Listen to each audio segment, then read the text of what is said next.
मैं इस वक्त इंतहाई अदब के साथ उस्ताद गिरामी से दरख्वास्त गुजार हूँ कि आप तशरीफ लाए और अपने खिताब नायाब से हम सबको महजूज करें। इन 4 मिसरों के साथ आवाज देना चाहता हूँ कि इलाज प्यास का दरिया के पास रहता है, इलाज प्यास का दरिया के पास रहता है, यही सबब है समंदर उदास रहता है।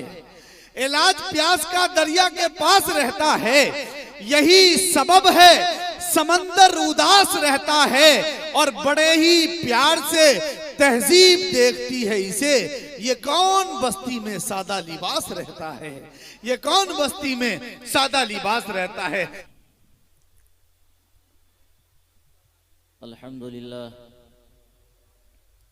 अल्हम्दुलिल्लाह नहमदुहु व नस्तईनुहु व नस्तगफिरुहु व नु'मिनु बिही व नतवक्कलु अलैहि व नऊज़ु बिल्लाहि मिन शुरूरि अनफुसिना व मिन सय्यिआति अअमालिना मन यहदिहिल्लाहु फला मुज़िल्ल लहु व मन युज़लिल्हु फला हादिय लहु व अशहदु अन ला इलाहा इल्लल्लाहु वहदहु ला शरीका लहु व अशहदु अन्न सय्यिदना व मौलाना मुहम्मदन अब्दुहु व रसूलुहु। अम्मा बअदु फ़अऊज़ु बिल्लाहि मिनश शैतानिर रजीम। बिस्मिल्लाहिर रहमानिर रहीम। अर्रहमानु अल्लमल क़ुरआन ख़लक़ल इंसान अल्लमहुल बयान। सदक़ल्लाहुल अलीयुल अज़ीम। मुअज़्ज़ज़ उलमाए किराम, हज़रात सामईन और पर्दा में बैठी सुन रही मेरी माँ बहनें,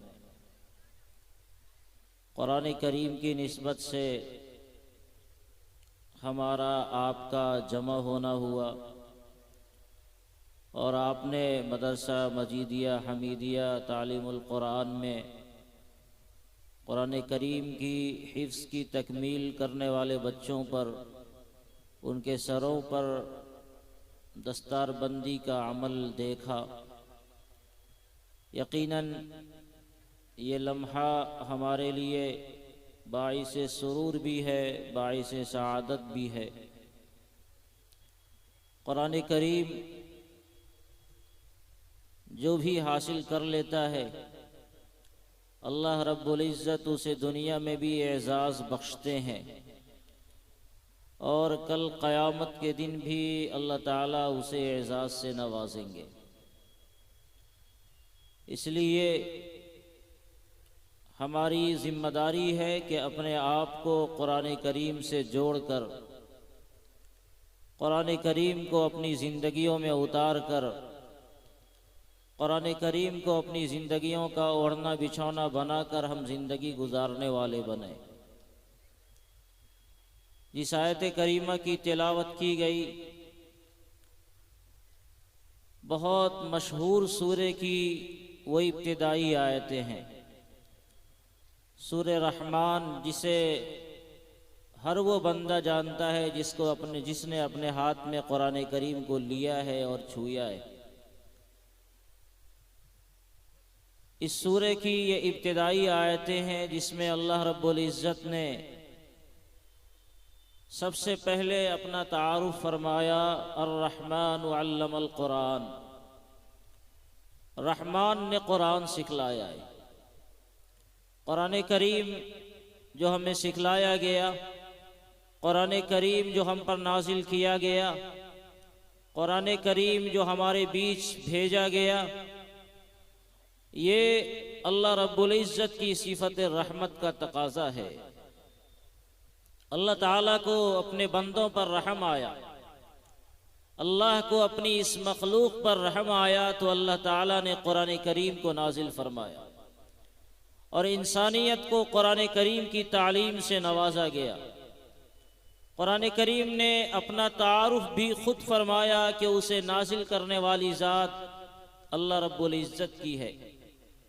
कुरान करीम अपना खुद तारुफ करता है, व इन्नहु लतंज़ीलु रब्बिल आलमीन नज़ल बिहि रूहुल अमीन अला क़ल्बिका लितकून मिनल मुनज़िरीन बिलिसानिन अरबिय्यिन मुबीन व इन्नहु लफ़ी ज़ुबुरिल अव्वलीन। ये कुरान अल्लाह रब्बुल इज़्ज़त का उतारा हुआ है। नज़ल बिही रूहुल अमीन, अल्लाह ताला से नबी अकरम सल्लल्लाहु अलैहि वसल्लम पर पहुँचाने वाले कौन है? अर्रूहुल अमीन, सैयदना जिब्राइल अमीन। कहाँ ये कुरान करीम उतरा? अला क़ल्बिक, ए नबी सल्लल्लाहु अलैहि वसल्लम, आपके क़ल्ब अतहर पर कुरान करीम को उतारा गया। किस ज़बान में कुरान उतरा? बिलिसानिन अरबिय्यिन मुबीन, अरबी ज़बान में कुरान करीम को उतारा गया। किस महीने में कुरान करीम को उतारा गया? शहरु रमज़ान अल्लज़ी उन्ज़िल फ़ीहिल कुरान, रमज़ान के महीने में कुरान करीम को उतारा गया। किस रात में कुरान करीम को उतारा गया? इन्ना अंज़लनाहु फ़ी लैलतिल क़द्र, हमने इसे शब क़द्र में उतारा है। लैलतुल क़द्र में कुरान करीम को हमने उतारा। तो कुरान अपना तारुफ खुद कर रहा है कि मैं कौन हूँ, मैं क्यों भेजा गया हूँ। कुरान करीम कभी कहता है इन्ना हाज़ल कुरान यहदी लिल्लती ही अक़वम, ये कुरान इंसानियत की हिदायत के लिए भेजा गया। कुरान करीम कभी कहता है हुदल लिल मुत्तकीन, ये कुरान मुत्तकियों की हिदायत के लिए भेजा गया। कुरान कभी कहता है हुदल लिन्नास, ये कुरान इंसानियत की रहनुमाई के लिए भेजा गया।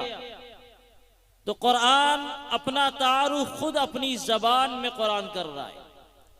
कुरान को उतारने वाला तबारकल्लज़ी नज़्ज़लल फ़ुरक़ान अला अब्दी, बाबरकत है वो ज़ात जिसने कुरान करीम को अपने बंदे मोहम्मद सल्लल्लाहु अलैहि वसल्लम पर उतारा है। तो वो रहमान है जिसने कुरान करीम को उतारा है। वो रहमान है जो कुरान करीम को उतारा है। कौन है रहमान? कुफ़ार मक्का नहीं जानते थे कि अल्लाह का नाम रहमान भी है। हालांकि अल्लाह रब्बुल इज़्ज़त के दो खास नाम हैं जो इंतहाई अहम हैं। एक अल्लाह इसमें जलाला और एक अर्रहमान। अल्लाह ने फरमाया कुल उल्लाह विदउर रहमान, अल्लाह कहकर पुकारो या रहमान कहकर पुकारो। वो दोनों जो भी हैं वो अल्लाह की जात ही का दूसरा नाम अर्रहमान है। तो मर रहमान, रहमान कौन है? अल्लाह ने फरमाया अर्रहमान अल्लमल कुरान, रहमान ने कुरान करीम को सिखलाया। खलकल इंसान अल्लमहुल बयान, एक और बात अल्लाह ताला ने बताई कि अल्लाह ताला ने इंसान को पैदा किया फिर उसके बाद उसको बयान सिखलाया। कुरान करीम का तस्करा हो रहा है और दरमियान में इंसान की तख्लीक का तस्करा कर दिया गया। अल्लाह ने कुरान उतारा, अल्लाह ने इंसान को पैदा किया और फिर अल्लाह ताला ने इंसान को बयान और गोयाई सिखलाई, उसे बोलने का तरीका सिखलाया। बज़ाहिर होना ये चाहिए कि कुरान सिखलाना सीखना ये जिंदगी में आने के बाद होता है।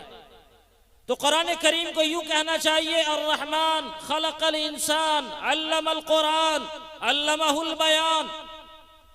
इंसान की तख्लीक का तस्करा पहले होना चाहिए और कुरान करीम की तालीम का तस्करा बाद में होना चाहिए। मगर कुरान करीम का अंदाज देखिए, वो इंसानों को एक पैगाम देता है अर्रहमान अल्लमल कुरान, अल्लाह ने कुरान सिखलाया। खलकल इंसान, इंसान को पैदा किया। इंसान जो पहले पैदा होता है बाद में कुरान सीखता है।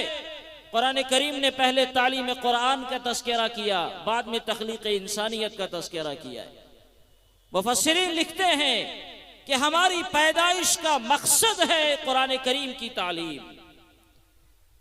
अर्रहमान अल्लमल कुरान, खुदा ने कुरान करीम की तालीम का जो तस्करा पहले फरमाया वो इसलिए फरमाया कि दुनिया वालों को बताया जाए खलकल इंसान, ऐ लोगों तुम्हारी पैदाइश जो हुई है उस पैदाइश का मकसद ये है कि अल्लाह ताला ने कुरान करीम को तुम्हें सिखलाया तो तुम कुरान करीम को सीखो। वमा खलक़तुल जिन्न वल इंसा इल्ला लियअबुदून, कुरान करीम ने इसको दूसरे अंदाज में कहा कि हमने इंसान और जिन्नात को अपनी मारिफत के लिए, अपनी इबादत के लिए पैदा किया। जो इंसान कुरान सीखेगा वो ये जानेगा कि उसका बनाने वाला कौन है, उसका पैदा करने वाला कौन है, इस जमीन और आसमान के निजाम को बनाने वाला कौन है, इस जमीन आसमान के निजाम को चलाने वाला कौन है? कौन है वो जो सूरज को अपने वक्त पर उगाता है और अपने वक्त पर डुबाता है? कौन है जो चांदों से एक रोशनी और बहार पैदा करता है?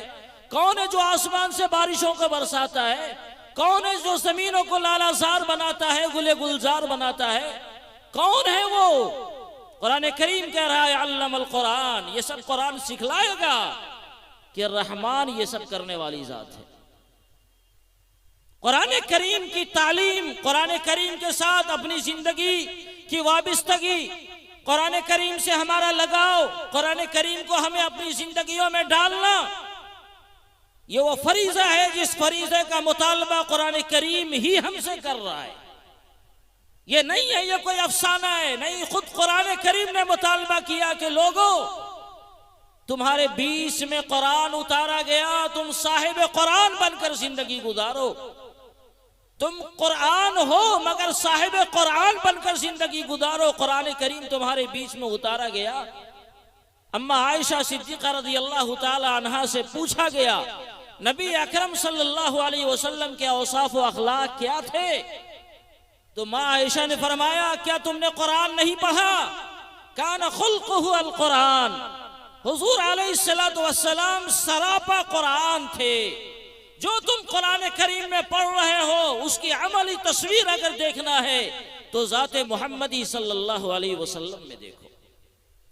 कुरान करीम जो कुछ तुम्हें बता रहा है, कुरान करीम जिन चीजों का तुमसे मुतालबा कर रहा है, कुरान करीम जिन औसाफ अखलाक का तुमसे मुतालबा कर रहा है, अगर इन अखलाक औसाफ और इन आदात व अतवार को अगर कहीं जिंदगी में नमूने के तौर पर देखना हो तो कान खुल्क़ुहु अल कुरान, मेरे आका की जिंदगी कुरान बन चुकी थी। मेरे आका साहिब कुरान होकर ऐन कुरान गोया हो गए, सरापा कुरान हो गए। और इसीलिए कुरान करीम ने एक ऐलान किया, लक़द कान लकुम फी रसूलिल्लाहि उस्वतुन हसना। हुजूर अलैहिस्सलातु वस्सलाम की जिंदगी तुम्हारे लिए नमूना है, नमूना है, और अल्लाह ने नमूना बनाया। इस नमूने को अपनी जिंदगियों में उतारो। एक बाप है उसे नमूना चाहिए, एक बेटा है उसे नमूना चाहिए, कोई खाविंद है उसे नमूना चाहिए, कोई भाई है उसे नमूना चाहिए, कोई घर का मालिक है उसे नमूना चाहिए, कोई पड़ोस है उसे नमूना चाहिए, कोई अपना है, कोई गैर है, कोई अमीर है उसे नमूना चाहिए। लक़द कान लकुम फी रसूलिल्लाहि उस्वतुन हसना। हुजूर अलैहिस्सलाम की जिंदगी में नमूना बनाया गया क्योंकि कुरान ने जिन औसाफ और कमालात का इंसानियत से मुतालबा किया वो औसाफ मिन व अन नबी अकरम सल्लल्लाहु अलैहि वसल्लम की ज़ात मुक़द्दसा के अंदर मौजूद थे। कुरान करीम का हमसे क्या मुतालबा है? कुरान करीम हमसे क्या तकाजा कर रहा है? अगर यूं आप पढ़ने पर आवे, सुनने पर आवे तो पूरे कुरान करीम को सूरह अल-हम्द से लेकर सूरह वन्नास तक पढ़ लीजिए। यह आपका मुतालबा कुरान करीम कर रहा है आपसे। कुरान करीम ने हमसे मुतालबा किया, ए लोगों एक अल्लाह की इबादत करो, ए लोग अंबिया किराम पर ईमान लाओ, ए लोग आखिरत के ऊपर ईमान लाओ, ए लोग फरिश्तों पर ईमान लाओ, सारे अंबिया किराम अलैहिमुस्सलातु वस्सलाम पर ईमान लाओ, अच्छी बुरी तकदीर पर ईमान लाओ, ए लोगों नमाज पढ़ो, रोजे रखो, ये करो, वो करो, ये न करो, वो न करो। कुरान करीम की तालीमात, कुरान करीम के मुतालबात, कुरान करीम के अहकामात अगर आप जानना चाहेंगे तो अब तक आपने अपने उलमाए किराम से जो कुछ सुना है वो सब कुरान करीम का मुतालबा है। हर जुम्मों में जो आप सुनते हैं वो सब कुरान करीम का मुतालबा है। बोलने वाले अपने अपने अंदाज में जो कुछ भी बयान कर रहे हैं वो सब कुरान की बातें होती हैं, नबी के इरशादात होते हैं। आपके सामने अब तक मुख्तलिफ उलमा से जो बातें आई वो सब कुरान करीम का मुतालबा है। लेकिन इख्तिसार के साथ अगर आप इसको समझना चाहते हैं तो समझिए क्या है। कुरान करीम के उलमा ने 5 हुकूक बयान फरमाए हैं। इख्तिसार के साथ ये सुनिए और हमारा बयान खत्म। आज हुकूक की लड़ाई है दुनिया के अंदर, मुख्तलिफ तंजीमें बनाई जा रही हैं। इंसानों के हुकूक, जानवरों के हुकूक, बच्चों के हुकूक, औरतों के हुकूक, फला के हुकूक, फला के हुकूक, ये हुकूक की लड़ाई हो रही है। और इस हुकूक की लड़ाई के लिए न जाने क्या क्या हो रहा है, न जाने क्या क्या मुकद्दमात हो रहे हैं। कोई जानने वाला ये नहीं जानता है कि जिस अजीम कुरान को इंसानियत की रहनुमाई के लिए उतारा गया उसके भी हुकूक हैं, और अगर हैं तो उसके हुकूक क्या हैं। कुरान करीम का सबसे पहला हक इंसानियत के ऊपर यह है कि इंसान उस पर ईमान लावे। हमारी जिम्मेदारी है, कुरान करीम जब हमारे बीच उतारा गया, ये किताब हिदायत जब हमारे दरमियान आई, तो इस पर ईमान लावें। और ईमान का मतलब याद रखिए, सिर्फ जबान से इकरार करना नहीं है। इकरार बिल लिसान ये ईमान का एक हिस्सा है, ईमान नहीं है। ईमान का मतलब है जबान से भी इकरार करो और दिल से भी मानो। जो कुछ तुम बोल रहे हो कि कुरान हक है, कुरान बरहक है, कुरान की तालीमात बरहक है, कुरान करीम ने जो कुछ हमें बयान किया वो सब बरहक है, तो जहां इसका इकरार आप हम जबान से कर रहे हैं, वहीं दिलों में भी इसका यकीन होना चाहिए कि नहीं, वाकई यही हक है, इसके अलावा कुछ भी नहीं हो सकता है। सारी दुनिया एक तरफ, लेकिन अगर कुरान करीम का पैगाम उसके मुकाबिल में दूसरी तरफ आ जाए तो सारी दुनिया गलत बोल सकती है, सारी दुनिया गलतियों पर जमा हो सकती है। मगर अगर कुरान करीम ने एक बात कह दिया तो उसकी सदाकत में जर्रा बराबर भी कोई हर्फ नहीं आ सकता है। यह है वही ईमान जिसका मुतालबा कुरान करीम हमसे कर रहा है। आपके सामने मैं भी बात कर रहा हूं, कोई शेर नहीं, शेर का बच्चा आ जाए, आप ऐसे ही रहेंगे बैठे हुए? आपके सामने कोई सांप आ जाए, ऐसे बैठे रहेंगे? अरे सांप छोड़ दीजिए, एक चूहिया फेंक दी जाए, आप ऐसे बैठे रहेंगे? नहीं। क्यों? इसलिए कि आपकी आंख देख रही है कि एक जहरीला सांप, एक दरिंदा जो आपको नुकसान पहुंचा सकता है, वो आपके बीच है, और अगर आपने उससे बचने की तदबीर नहीं अख्तियार की तो आपको नुकसान पहुंच सकता है। तो आप अपनी आंखों पर एतमाद करते हैं, बोलने वालों की जबानों पर एतमाद करते हैं, और अपने आप को भागने के लिए कमर बस्ता होते हैं, अपने सामानों को छोड़ते हैं और मजमे में भगदड़ मच जाती है।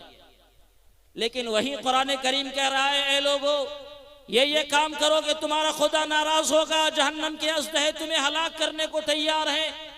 ये काम करोगे तुम्हारा खुदा नाराज होगा और अल्लाह ताला की तरफ से फला सजाएं मुकर्रर हैं। तो सच बताइएगा कितने लोग उस पर बात मानते हैं? ईमान का मतलब कुरान ने जो कह दिया वैसा पुख्ता यकीन कि उस यकीन के बाद जर्रा बराबर भी कुछ कहने की जरूरत नहीं है। अकल कुछ और कहे, साइंस के तजर्बात कुछ और कहे, दुनिया कुछ और कहे, मगर कुरान अगर कुछ और कह रहा है तो हक वही है जो कुरान करीम कहता है। मैं एक मिसाल से इस बात को कभी समझाया करता हूं। कब्रिस्तान में आप जाते हैं कि नहीं? कब्रिस्तान में आप जाते हैं, मुर्दों को आप दफनाते हैं। हर रोज, हर 2 रोज पर, हर हफ्ते 2 हफ्ते, महीने पर कोई न कोई एक मुर्दा जब इंतकाल करता है तो उसको कब्र के हवाले करने के लिए आप जाते हैं। कोई बंदा कब्र में उसे उतार रहा होता है, कोई उसके तख्ते डाल रहा होता है, कोई पुरानी कब्रों का नजारा कर रहा होता है, कोई पुरानी कब्रों पर चल रहा होता है। कभी आपने देखा कि किसी कब्र से जन्नत की खुशबू आ रही हो? किसी कब्र में एसी लगा हुआ हो, जन्नत के फल फूल वहां नजर आ रहे हो? किसी कब्र में जहन्नम के आजाब की दास्तानें जो हम आप पढ़ते सुनते हैं वो वहां नजारे नजर आ रहे हो? कभी हमने देखा? नहीं देखा। आप कैमरे लगा लें कब्र के अंदर, जब कोई मुर्दा दफन हो रहा है वहां एक कैमरा लगा लें, वहां आलात फिट कर लें, साइंस के सारी बड़ी बड़ी मशीनें वहां लगा लें और एक बड़ा स्क्रीन बाहर लगा लें। क्यों? मुनकर, अब मुर्दे को कब्र में डाल दिया गया, अब मुनकर नकीर आ रहा है, मुर्दे को उठा रहा है और मुर्दे से वो सवाल और जवाब कर रहा है। आप स्क्रीन पर देखें, आपकी स्क्रीन सादी नजर आएगी? कोई एक ऐसा कोई हरफे गलत की तरह कुछ नहीं नजर आएगा जो कुछ आपने पढ़ रखा है और आपने सुन रखा है। एक तरफ आपकी आंखें ये देखती हैं, एक तरफ आपके साइंसी आलात ये कहते और सुनते हैं, और दूसरी तरफ कुरान और हदीस के ये इत्तिला है, अल क़ब्र रौज़तुम मिन रियाज़िल जन्नह औ हुफ़रतुम मिन हुफ़रिन नार, कि ये कब्र या तो जन्नत का एक बाग है या जहन्नम का एक गड्ढा है। ईमान वाला जब कब्र में जाता है तो कब्र कहती है तेरा आना मुबारक हो, वो कुशादा हो जाती है, जन्नत के दरवाजे खोल दिए जाते हैं, उसकी खिड़कियां खोल दी जाती हैं। और जब कोई मुर्दा बदअमाल जब वहां जाता है तो कब्र कहती है तेरा आना ना मुबारक हो।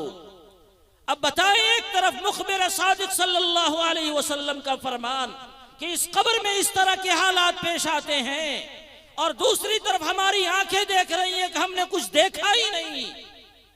तो सही बात क्या है, वो जो आपकी आंखें देख रही हैं या वो जो मदीने वाले ने कहा? अकल कहती है कुछ और है, मगर इस अकल पर मातम करो। और वो बातें यकीनन सच्ची हैं जो बातें मुखबिर सादिक सल्लल्लाहु अलैहि वसल्लम ने बता रखी है। ये हमारा ईमान है, और ये वो ईमान है जिसका मुतालबा कुरान करीम हमसे कर रहा है। सैयदना मूसा अलैहिस्सलातु वस्सलाम की जब पैदाइश हुई, याद कीजिए, बड़ा मशहूर वाकया। अल्लाह रब्बुल इज्जत ने हजरत मूसा अलैहिस्सलातु वस्सलाम की वालिदा को हुक्म दिया कि इस बच्चे को क्या करो। वो माहौल ऐसा था जब फिरऔन सारे बनी इसराइल के बच्चों को ज़बह कर रहा था। नुक़त्तिलु अबनाअहुम व नस्तही निसाअहुम, जितने बच्चे वहां पैदा हो रहे थे सबको ज़बह किया जा रहा है, सबको कत्ल किया जा रहा है। इसी बीच में एक बच्चा पैदा हुआ, सैयदना मूसा अलैहिस्सलातु वस्सलाम। अल्लाह ताला ने हजरत मूसा की वालिदा पर वही की, वअवहयना इला उम्मी मूसा अन अर्ज़िई फ़इज़ा ख़िफ़्ति अलैहि फ़अल्क़ीही फ़िल यम्मि वला तख़ाफ़ी वला तहज़नी। ऐ मूसा की माँ, जब तक तुम्हें कोई डर और खौफ न हो अपने बच्चे को दूध पिलाती रहो, और जब खौफ आ जाए तो इसको समंदर में डाल देना, और कोई गमज़दा होने की और खौफ करने की कोई जरूरत नहीं है।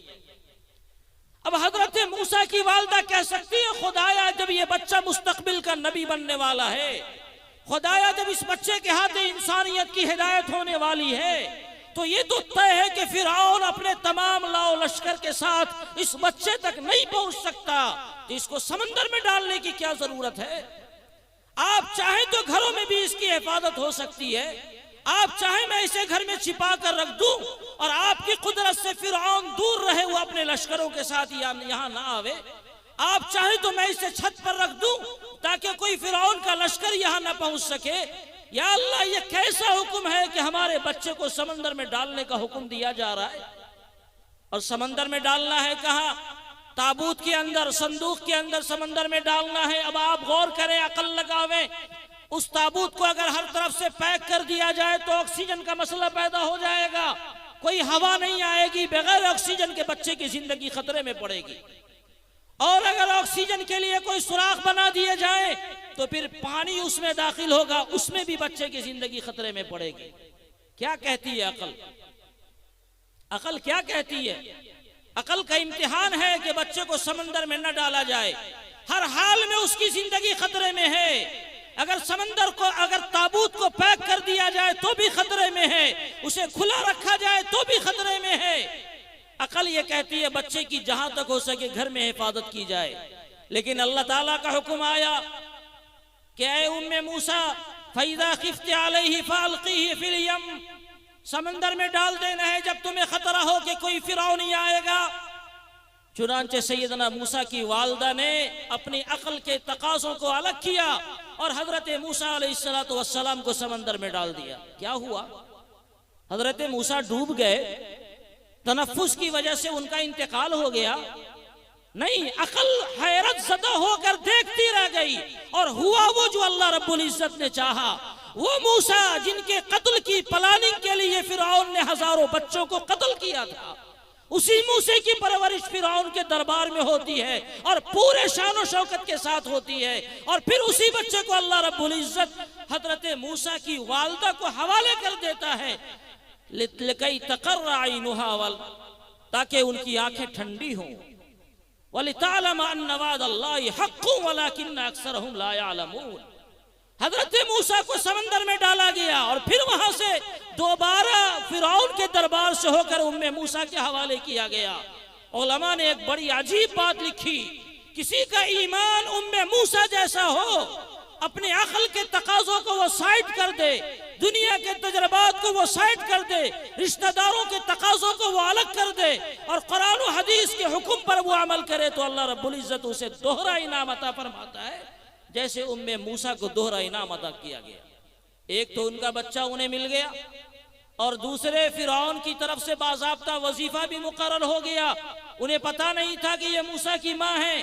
फिरौन की तरफ से कहा गया इस बच्चे की परवरिश करो और तुम्हारा वजीफा, परवरिश का वजीफा, उसकी उजरत तुम्हें शाही खजाने से तुम्हें दी जाएगी।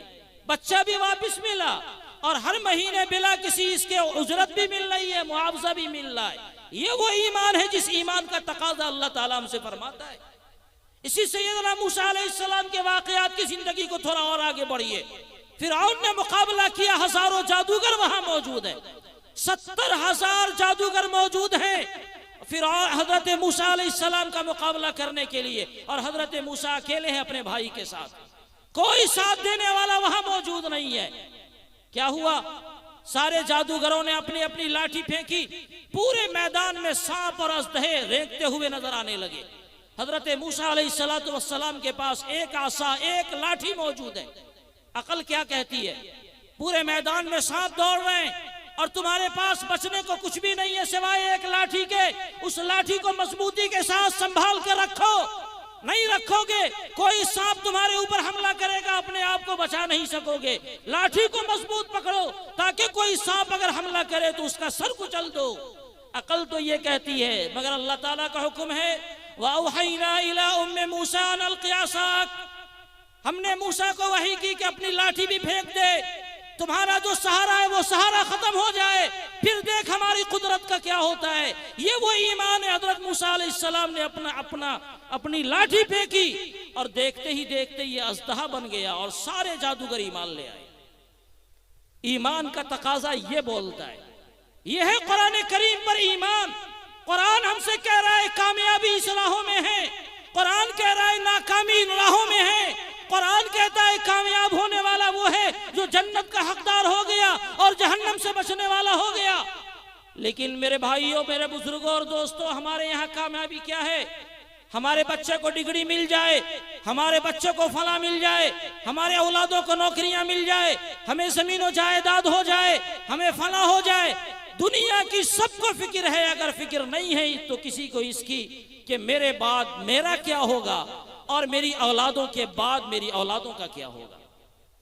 लोगों को इसकी फिक्र है कि दुनिया में मेरे बाद मेरी औलादों का दुनिया में क्या होगा, लेकिन मेरे बाद मेरा क्या बनेगा, मेरे बाद मेरी औलादों का क्या बनेगा। दुनिया से जाने के बाद कल क़यामत के दिन अल्लाह रब्बुल इज्जत के दरबार में हम क्या जवाब देंगे। एक बड़े नबी सैयदना याकूब का वाक़या हमेशा सुनते हैं। इंतकाल के वक्त उन्होंने अपनी औलादों को बुलाया और कहा मा ताबुदून मिन बादी, मेरे बेटे हो तुम मेरे बाद किसकी इबादत करोगे। पूरा घराना नबूवत का घराना है और वहां भी वसीयत की जा रही है, उनसे मुआहिदा किया जा रहा है। और हम लोग क्या करते हैं? तो कुरान करीम का ये पहला हक है कि उस पर ईमान लाएं। करेंगे नहीं करेंगे इंशाअल्लाह। अरे ईमान वाले तो हैं ही, उसमें पुख्तगी पैदा करने की जरूरत है। हमें और बात कहनी थी, हमारा वक्त ज्यादा हो गया, बस सरसरी सुनिए। दूसरा हक, कुरान करीम की तिलावत करें। कितने लोग तिलावत करते हैं कुरान करीम की? हजरात सहाबा किराम, एक दो हाथ तो उठा अल्हम्दुलिल्लाह। सहाबा किराम रिज़वानुल्लाहि ताला अलैहिम अजमईन की एक बड़ी तादाद एक रकत में पूरे कुरान करीम की तिलावत करती थी। यकीन नहीं आएगा, अल्लामा नौवी ने लिखा है कि इतनी बड़ी तादाद अकाबिरीन में एक रकत में कुरान करीम को खत्म करने वाली, जिस तादाद को शुमार नहीं किया जा सकता है। और हम लोग कुरान करीम को बस कब देखेंगे? रमजान का महीना आएगा तब देखेंगे। अभी 15वीं शाबान, 1 शाबान से लेकर जब 15वीं शाबान का वक्त होता है तभी कुरान करीम को देखते हैं। बस यही दिन है कुरान करीम के पढ़ने के लिए। कभी कोई बीमार हो गया तो वहां तावीज बनाना हो तो कुरान खोलेंगे, कोई मर गया तो तीजा फातिहा और सालाना और चहल्लुम करना है तो खोलेंगे। 1 से 15वीं शाबान का जमाना आएगा तो अगर कुरान नहीं पढ़ेंगे तो मुर्दे घर में आ जाएंगे। न जाने कहां से ये फलसफा आ गया, वहां कुरान खारी की रस्में बिदात ईजाद होती है। या रमजान आ गया तो चाहे न चाहे कुरान करीम की तिलावत करते हैं। ये कुरान करीम का हक है कि कुरान करीम की तिलावत की जाए और रोजाना की बुनियाद पर कुरान करीम की तिलावत की जाए। आम सहाबा किराम का एक आम मामूल था, 7 दिनों में वो कुरान करीम को खत्म करते थे। इसीलिए कुरान करीम की 7 मंजिलें, आप उसको खोल कर देख लें। आम मामूल था 7 दिनों में कुरान करीम खत्म करते थे। मेरे बुजुर्गों, अगर आप 7 दिनों में नहीं तो महीने में तो खत्म कर ही सकते हैं। करेंगे कुरान करीम की तिलावत? बोलिए, करेंगे? नहीं नहीं, अब भी इरादा नहीं बन रहा है। अरे जोर से सब लोग बोलिए ना, इंशाअल्लाह कुरान करीम की तिलावत करेंगे।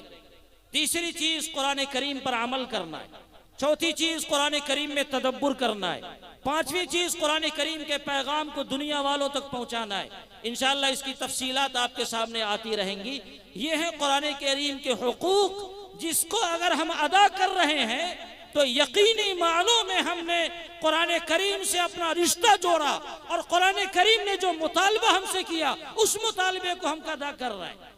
और अगर हमने कुरान करीम के हुकूक अदा नहीं किए तो कल अल्लाह रब्बुल इज्जत के दरबार में क़ाल रसूल या रब्बी इन्न कौमी इत्तख़ज़ू हाज़ल कुरान महजूरा, रसूल की शिकायत होगी, खुदाया ये उम्मत थी जिसने कुरान करीम को पसे पुश डाल दिया था। और जब रसूल हमारे खिलाफ मुद्दई बन जाए तो हमें कौन बचा सकता है? इसलिए मेरे बुजुर्गों और दोस्तों, कुरान करीम की जिस निस्बत पर हम जमा हुए हैं, आज हमें यह तय करके उठना है कि कुरान करीम को हिर्ज़े जां बनाएंगे, कुरान करीम को अपनी जिंदगी का ओढ़ना बिछौना बनाएंगे, कुरान करीम पर मुकम्मल ईमान भी रखेंगे, उसकी तिलावत भी करेंगे, उस पर अमल भी करेंगे, उसको समझने की कोशिश भी करेंगे और उसके पैगाम को दुनिया वालों तक पहुंचाने की कोशिश भी करेंगे। अल्लाह रब्बुल इज्जत हम सबको इस पर अमल की तौफीक अता फरमाए। आमीन। व आखिरु दावाना अनिल हम्दुलिल्लाहि रब्बिल आलमीन।